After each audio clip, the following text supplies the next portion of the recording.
An hour they sat in council.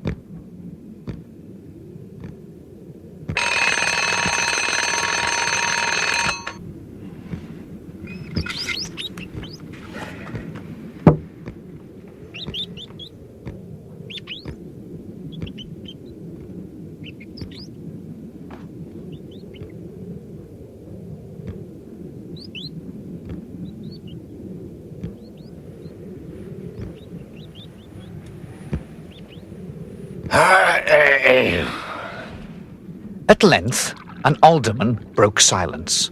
This is another fine mess you've got us into. Me? How do you come to that conclusion? I didn't start this verminous intrusion.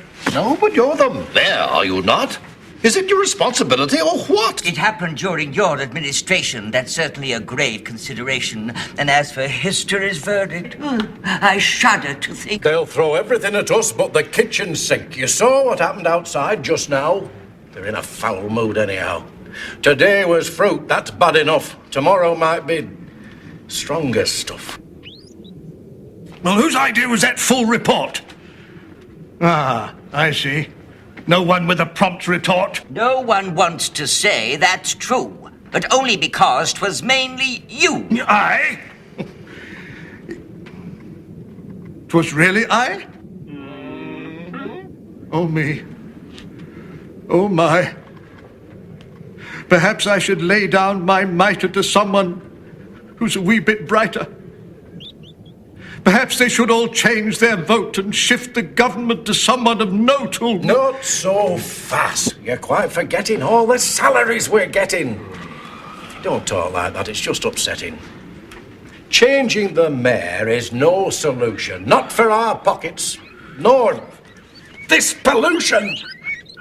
Will no one rid me of these meddlesome rats? If they did, I'd consider changing hats and taking my place alongside you and let history say simply... Boo. You're bargaining with empty air. We need to enter their whole lair. We don't need self-sacrifice. That probably only works with mice. For the gilder, I'd mine ermine gown sell. I wish I were a mile hence. It's easy to bid one. Rack one's brain. Oh, I'm sure my poor head aches again. I've scratched it so, and all in vain. Oh, for the trap! A trap! A trap! Just as he said this, what should hap at the chamber door but a gentle tap?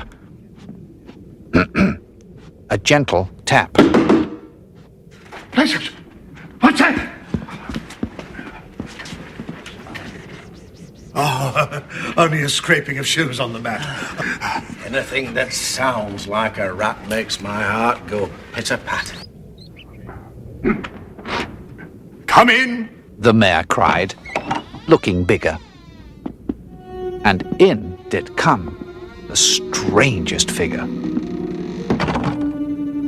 His queer long coat, from heel to head, was half of yellow and half of red. And he himself was tall and thin, with sharp blue eyes, each like a pin, and light loose hair, yet pasty skin, no tuft on cheek nor beard on chin, but lips where smiles went out and in. There was no guessing his kith and kin, and nobody could enough admire the tall man and his quaint attire. Quoth one, It's as my great-grandsire, starting up at the trump of doom's tone, had walked this way from his painted tombstone. Who let you in, sir? Go away. We're giving no free meals today. You've interrupted a serious matter. Perhaps I have. Yet I flatter myself that I could fix... We want none of your cheap theatrics. We've no time for strolling players. How's Hamelin fixed for rodent slayers? Oh, no, not another necromancer. We're giving none a second chance, sir. State your business and depart. We've lost our faith in your so-called art. Please, your honours, pardon me. I'm able, by means of a secret charm, to draw all creatures living beneath the sun that creep, or swim, or fly, or run after me, so as you never saw. Oh, what did he say? And I chiefly use my charm on creatures that do people harm. The mole, the newt, and the toad, and the viper. And people call me the Pied Piper. And here they noticed around his neck a scarf of red and yellow stripe, to match with his coat of the selfsame check.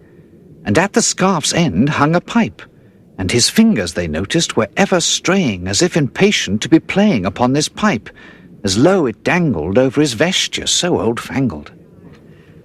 Yet, say I, poor piper as I am, in Tartary I freed the Khan last June from his huge swarms of gnats. I eased in Asia the Nizam of a monstrous brood of vampire bats. Easy enough for you to say. Those places are far enough away. How do we know your tales are true, that we should place our faith in you? Your reservation's not unjust, and I'll respond to earn your trust. These rats, I say, are come from Satan, and if their exit you would hasten, I urge you heed my brief oration.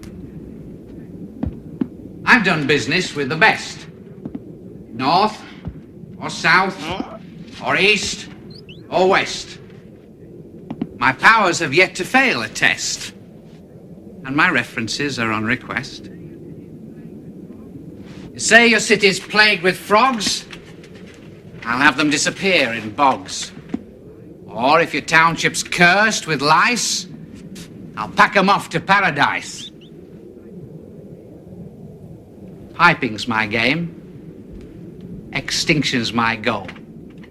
Wide is my fame. Famed is my role. My offer's one you can't refuse, unless you see how you could lose. So, I propose a simple pact.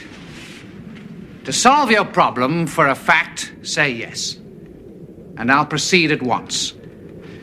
You should be free of rats by lunch. Oh.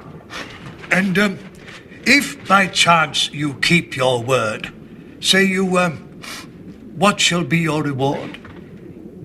As for what your brain bewilders, if I can rid your town of rats, will you give me 1,000 guilders?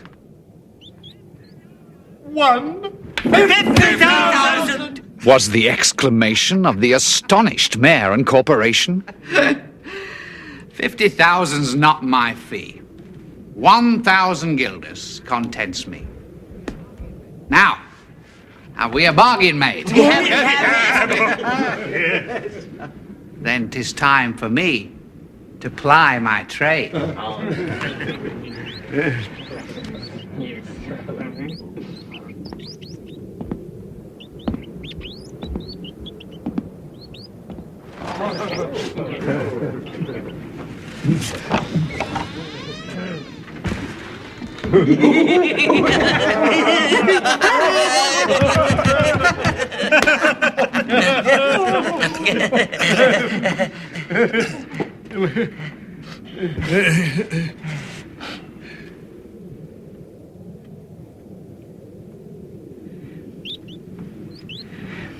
If only one could well believe there was aught he could achieve.